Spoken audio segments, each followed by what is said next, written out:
I used to be a federal employee, and I'm going to tell you why I don't feel bad for federal employees being forced to come back into the workplace. I worked for the Army Corps of Engineers for almost a year, and the abuses that I saw by government employees was astounding and shocking. I worked as a realty specialist, and that is someone who manages government-owned lands. So when farmers and ranchers lease land to graze cattle, we would manage that.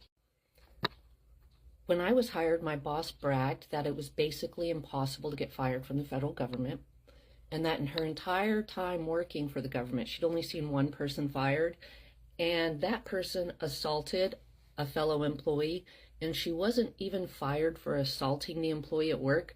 She was fired for lying about it because they caught it on camera. When I worked for the government, we were allowed to work 50% in the office and 50% from home, for the most part.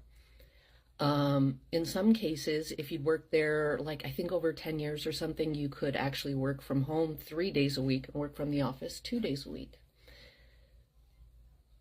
I use the word work very loosely.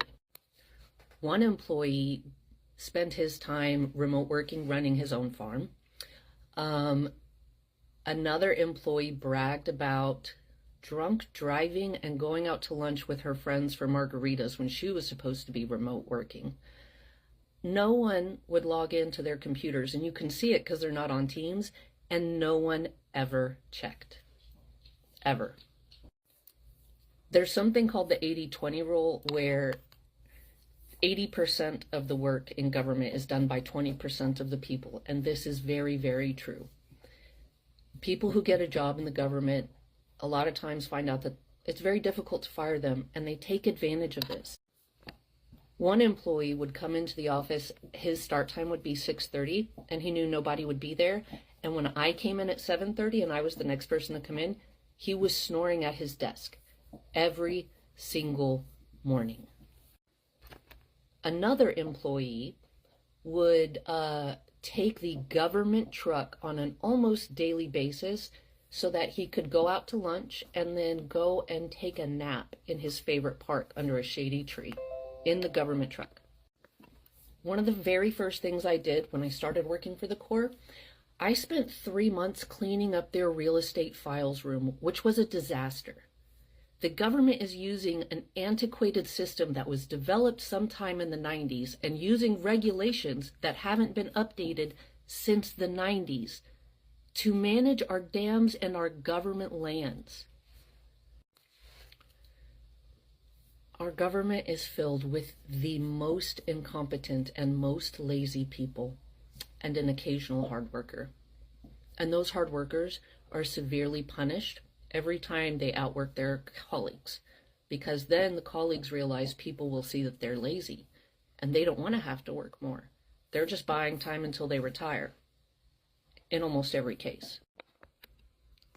My point is, some of our government organizations haven't been maintained or updated in so long that you basically need to create a new organization and start from scratch, because there's almost no way to transfer it over. And there's so much red tape in between, it'll never get done. But I know that our government is inefficient because the people working for it are not doing what they need to do to take care of the rest of us. So no, I don't think government employees should get the benefit of working from home. If our government is not working for us, we shouldn't have to take years to do anything in a technological age. They choose to take that long. That's a choice. So they can choose to do things faster and more efficiently, and then they can choose to get remote work back. I don't feel bad for them at all.